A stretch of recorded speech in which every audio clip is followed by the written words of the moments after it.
필리핀 계약서에 숨겨진 조항. 이건 사실상 전쟁 동맹이다. 미국 전략국제문제연구소 CSIS 선임연구원의 이 한마디에 베이징 외교부가 발칵 뒤집혔습니다. 중국은 필리핀에 150억 달러를 제시했지만 거절당했고 인도네시아는 1조 7천억 원 KF-21 분담금을 미루다 신뢰를 잃었으며 동남아 7개국이 30년간 중국 빚더미에 허덕였습니다. 한국 무기, 가성비나 따지는 이류 제품 아닌가. 환구시보 논설위원은 코웃음을 쳤습니다. 그런데 48시간 만에 베트남, 태국, 말레이시아가 줄을 섰습니다.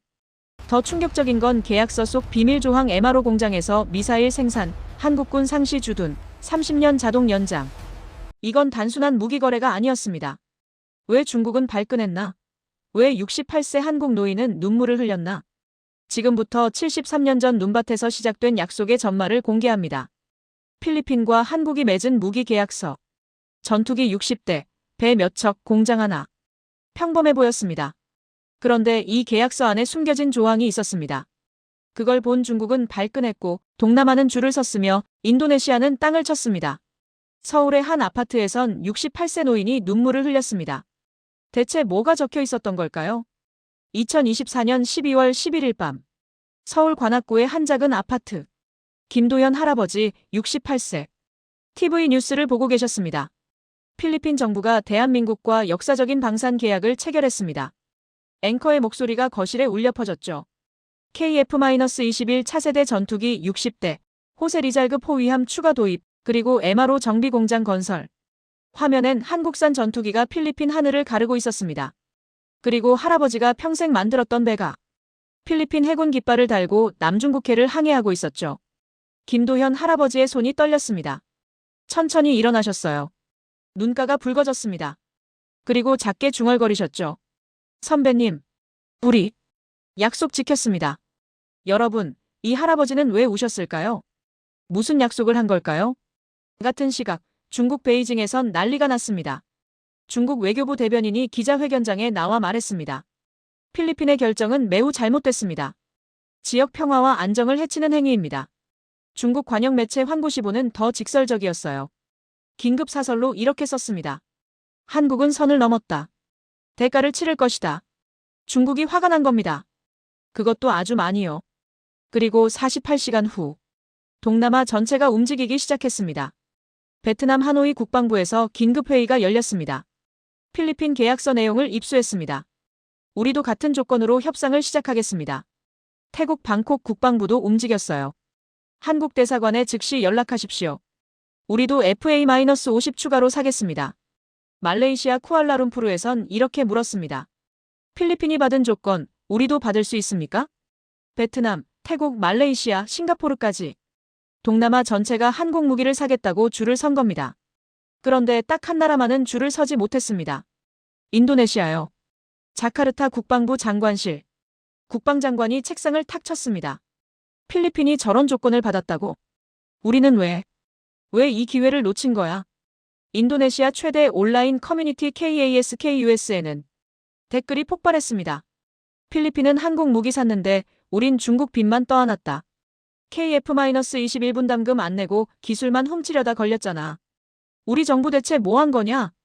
인도네시아 국민들이 자기 정부를 비난하기 시작했어요. 땅을 친 거죠. 하지만 이미 늦었습니다. 여러분, 대체 그 계약서에 뭐가 있었길래 중국은 발끈하고 동남아는 줄을 서고 인도네시아는 땅을 쳤을까요? 답은 바로 숨겨진 조항에 있었습니다.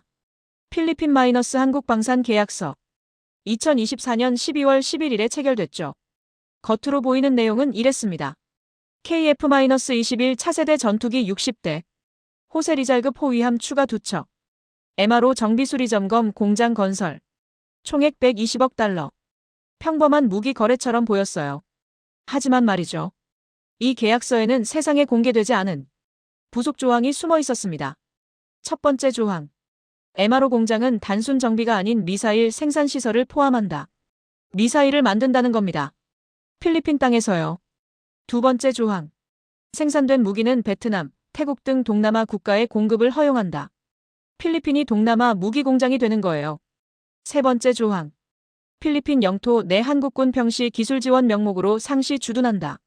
사실상 한국군 기지가 생기는 겁니다. 네 번째 조항. 계약기간 30년. 갱신시 자동 연장. 2024년부터 2054년까지 30년짜리 장기 계약이었어요. 여러분, 이게 뭘 의미하는지 아시겠어요? 이것은 단순한 무기 판매가 아니었습니다. 사실상 군사동맹이었던 거죠.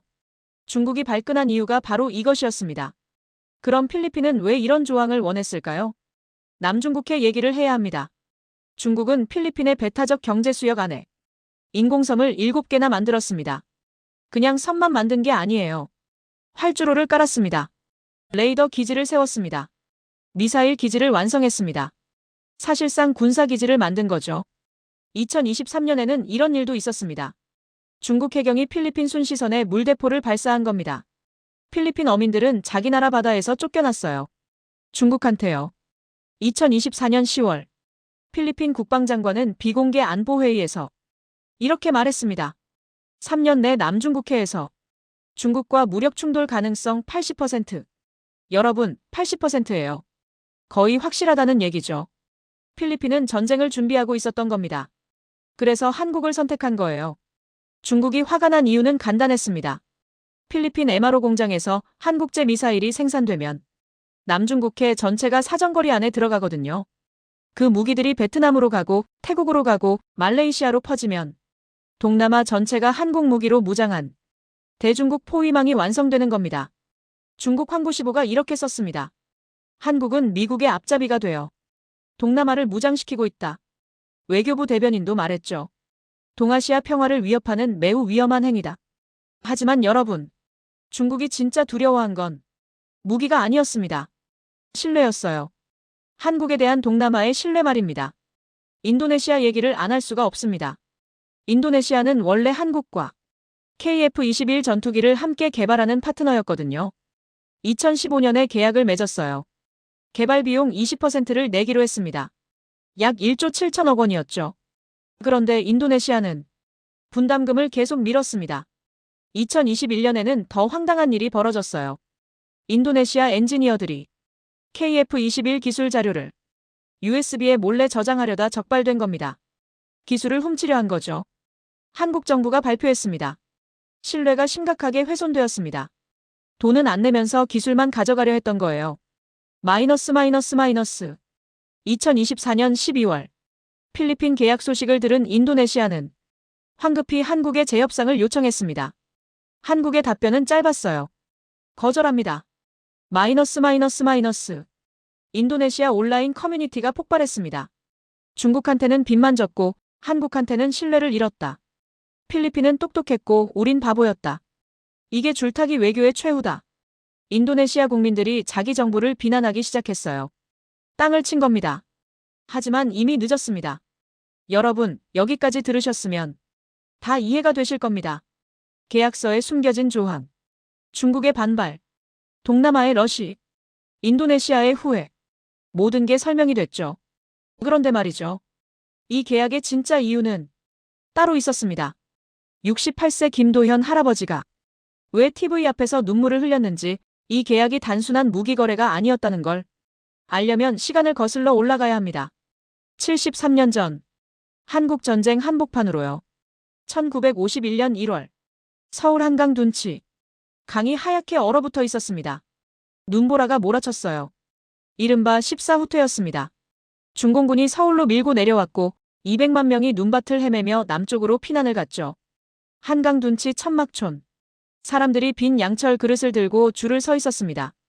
그 줄 끝에 21세 청년 김철수가 서 있었어요. 입김이 하얗게 나왔습니다. 발이 얼어서 감각이 없었어요. 앞에서 무언가를 나눠주는 낯선 군복의 병사들이 보였습니다. 갈색 피부에 검은 머리. 한국 사람도 아니고 미국 사람도 아니었어요. 필리핀 군인들이었습니다. 필리핀 파병군 PEFTOK. 1950년부터 1955년까지 7,420명의 필리핀 군인들이 한국에 왔습니다. 미국을 제외하고 가장 많은 숫자였어요. 그들은 싸우기도 했지만 굶주린 사람들에게 밥을 나눠주기도 했습니다. 필리핀 병사 한 명이 김철수에게 다가왔습니다. 따뜻한 죽이 담긴 양철 그릇을 건넸어요. 김이 모락모락 피어올랐습니다. 김철수는 떨리는 두 손으로 그 그릇을 받았습니다. 손에 전해지는 따뜻함. 그는 평생 이 순간을 잊지 못했습니다. 김철수는 병사의 손을 꼭 잡았습니다. 그리고 말했어요. 고맙습니다. 기억하겠습니다. 우리가 잘 살게 되면 꼭 갚겠습니다. 필리핀 병사가 웃으며 말했습니다. 당신들을 믿습니다. 이 한마디가 한 청년의 가슴에 73년을 이어질 빚으로 새겨졌습니다. 1975년 경남 거제 조선소 19세 김도현이 첫 출근을 했습니다. 거대한 철판들, 용접 불꽃들. 처음 보는 세상이었어요. 그때 한 선배가 다가왔습니다. 김철수, 당시 45세.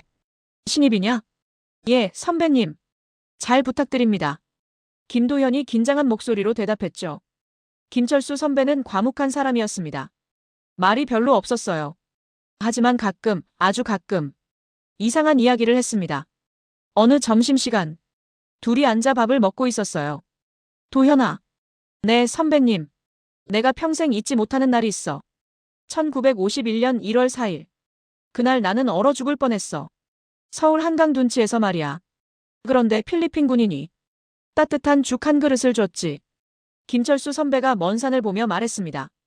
그때 나는 그 사람 손을 잡고 약속했어. 우리가 잘 살면 꼭 갚겠습니다라고. 김도현은 무슨 말인지 잘 몰랐어요. 그래서요? 김철수 선배가 김도현을 똑바로 봤습니다. 도현아, 우리가 배 만드는 이유는 돈 벌려고가 아니야. 빚 갚으려고야. 선배님, 무슨 말씀이세요? 김철수 선배가 씁쓸하게 웃었습니다. 지금은 모르겠지. 근데 언젠가 내가 필리핀 배 만들 날이 올 거야. 그때 알게 될 거야. 김도현은 그 말을 이해하지 못했습니다. 하지만 가슴 한구석에 새겨두었어요. 우리가 배 만드는 이유는 빚 갚으려고. 2000년 병원 중환자실. 김철수 선배가 누워 계셨습니다. 폐암 말기였어요. 25년간 함께 일한 후배 김도현이 병상 옆에 앉아 있었습니다. 도현아. 힘없는 목소리였어요. 네, 선배님. 김도현이 손을 꼭 잡았습니다. 내가 죽어도 이건 잊지 마. 선배님, 무슨 말씀을. 1951년 1월 4일. 필리핀 군인이 나한테 죽 한 그릇을. 김철수 선배가 김도현의 손을 꼭 잡았습니다. 빚은 꼭 갚아라. 선배님. 김도현의 눈에서 눈물이 흘러내렸습니다. 내가 못 갚았으니 너라도 꼭 약속해. 김도현이 울먹이며 말했습니다. 약속하겠습니다, 선배님. 김철수 선배는 그렇게 세상을 떠났습니다. 하지만 그의 빚은 후배에게 전해졌습니다. 2017년 5월 필리핀 민다나오 섬마라위시 ISIS 계열 반군이 도시를 점거했습니다. 필리핀 정부군이 포위 작전을 펼쳤죠. 하늘에서 FA-52 출격했습니다. 미구엘 산토스 중위가 조종석에 앉아 있었어요. 골든이글 1 타겟 확인. 정밀 타격 준비. 폭격음이 울렸습니다. 반군 거점이 무너졌어요. 157일간 500회 출격. 필리핀 정부는 이렇게 평가했습니다. FA-50은 게임 체인저였다. 한국산 전투기가 필리핀을 지킨 겁니다. 2020년 1월 경남 울산 현대중공업 조선소 필리핀 해군 대표단이 방문했습니다. 건조 중인 호세 리잘급 호위함 앞에 섰어요. 거대한 배였습니다. 필리핀 해군 제독이 물었습니다. 가격은 우리가 감당할 수 있을까요? 그때 한 직원이 다가왔습니다. 김도현, 당시 64세. 은퇴를 3년 앞두고 있었어요. 우리는 최저가 입찰이 아닙니다. 하지만 기술 이전을 포함합니다. 여러분 나라 조선소에서 나중에 직접 수리하고 개량할 수 있도록 모든 기술 문서를 드립니다. 제독이 놀랐습니다. 중국은 그런 걸 절대 안 주던데요. 자기네 기술자들만 보내서 자기들이 다 하던데. 김도현이 잠시 침묵하다가 말했습니다.